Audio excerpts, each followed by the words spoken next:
একটা screw driver একটা plus হলেই যথেষ্ট যন্ত্রপাতি। দেখুন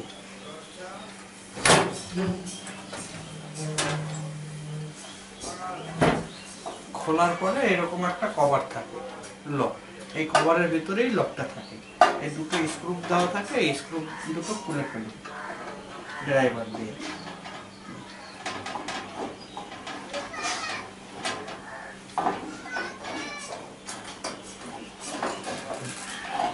আস্তে করে খুলে ফেলুন, খোলা হলো। এই হচ্ছে লক, এই হচ্ছে লক। এই লকটা বিভিন্ন কোম্পানির হয়, কোনো অসুবিধে নেই।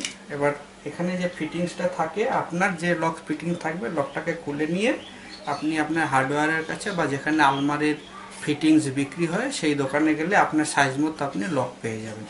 জাস্ট একটা লক কিনে নিয়ে আসুন, নিয়ে এসে এখানে নাট সিস্টেম থাকে বা স্ক্রু সিস্টেম থাকে দুটো, ব্যাস এইরকম সেট করে বসিয়ে আপনি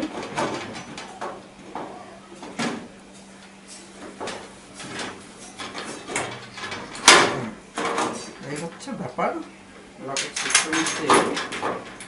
দেখুন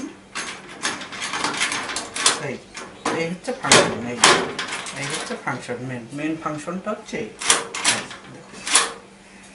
এই হচ্ছে মেন ফাংশন, এই হলো এই হচ্ছে লক, আর কিছু না।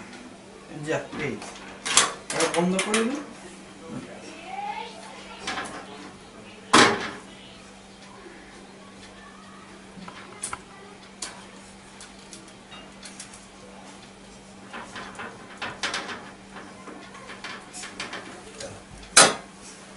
প্লাস দরকার হচ্ছে, প্লাস দিয়ে টাইট দিয়ে দিন।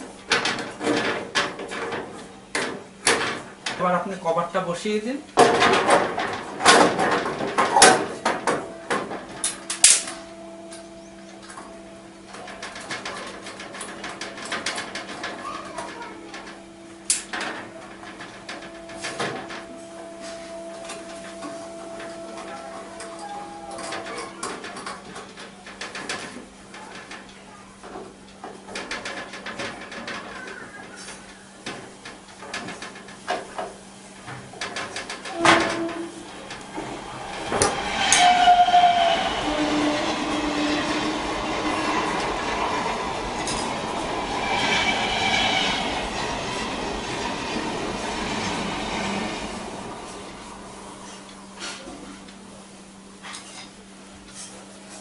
লকটা বসানো হয়ে গেল, কোনো অসুবিধা নেই, কভারটা ফিটিংস হয়ে গেল। এবার আপনি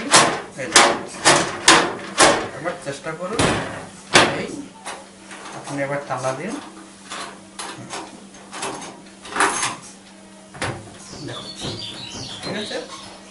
আবার খোলার প্রয়োজন হলে খুলুন।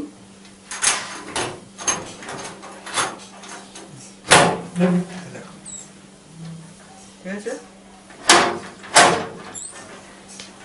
লক চেঞ্জ করার কোনো ব্যাপারই না, ভয় পাওয়ার কিছু নেই। আপনারা একটু সাহস নিয়ে করলেই অবশ্যই আপনারা নিজেরা লাগাতে পারবেন। এর জন্য কোনো মিস্ত্রি ডাকার প্রয়োজন হয় না এবং অযথা সময় নষ্ট হবে কিছুই না। একটু সাহস নিয়ে স্ক্রু ড্রাইভার দিয়ে খুলে, স্ক্রু আর নাট খুলে আপনি লকটা নিয়ে আপনি আপনার হার্ডওয়্যারের কাছে দোকান বা যেখানে আলমারির লকস বা ফিটিংস বিক্রি হয়